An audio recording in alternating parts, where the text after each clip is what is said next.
using templates, especially if I need to draw multiples of something.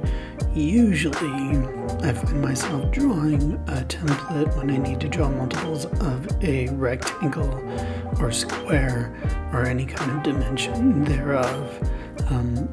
It's exactly like the stencils you would get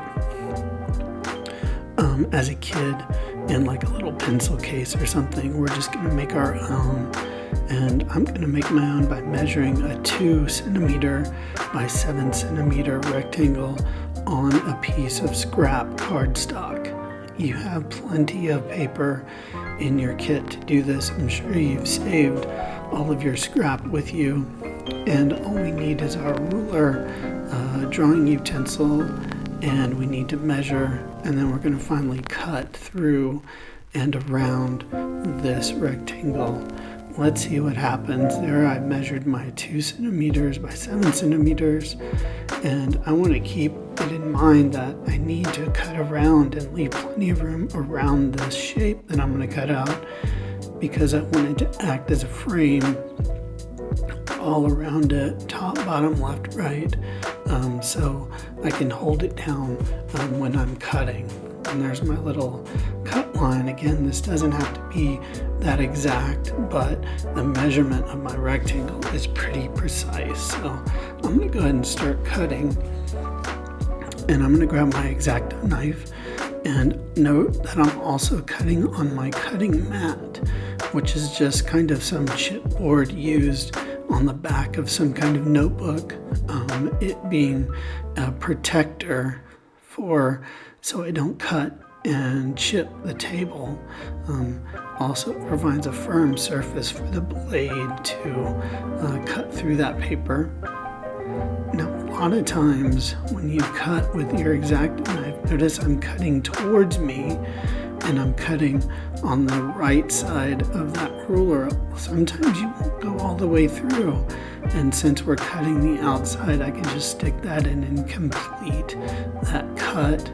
Remember, I'm keeping my fingers away from the blade so I don't cut myself. All of my fingers on my left hand are away from that right edge of the straight edge, and I cut down, always cutting towards me, always seeing what I'm doing. Notice I purposefully didn't cut through here, and I'm going to show you just an easy way you can poke through your cut and just pull straight down and finish off that cut, because you have a nice scoring line.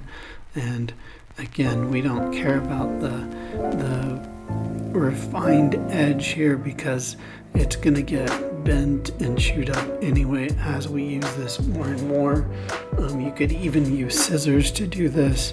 The difficult part is cutting the inside, and that I'm going to take my time on, measuring the outside, make sure I'm lined up okay, and then really using some pressure there.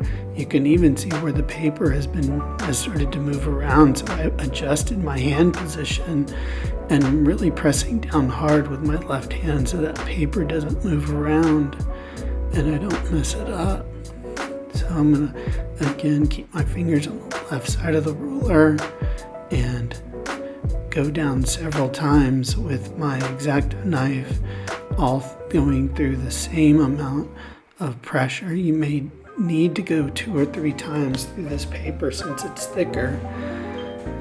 And let's do the rest, and let's see if it comes out okay.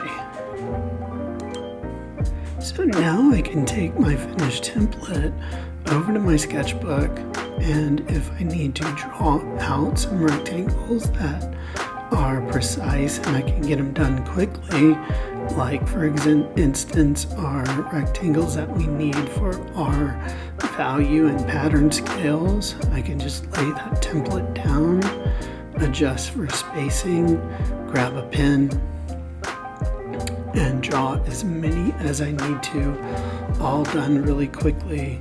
I always like to have some templates on hand, especially if I know I'm going to be doing lots of thumbnails, especially of a particular dimension. I can have those ready. Anyway, guys, I hope you enjoyed that little lesson, and keep your templates. I always like to use them, especially when you need to get stuff done really quickly. Take care out there. I'll see you guys real soon. Bye-bye.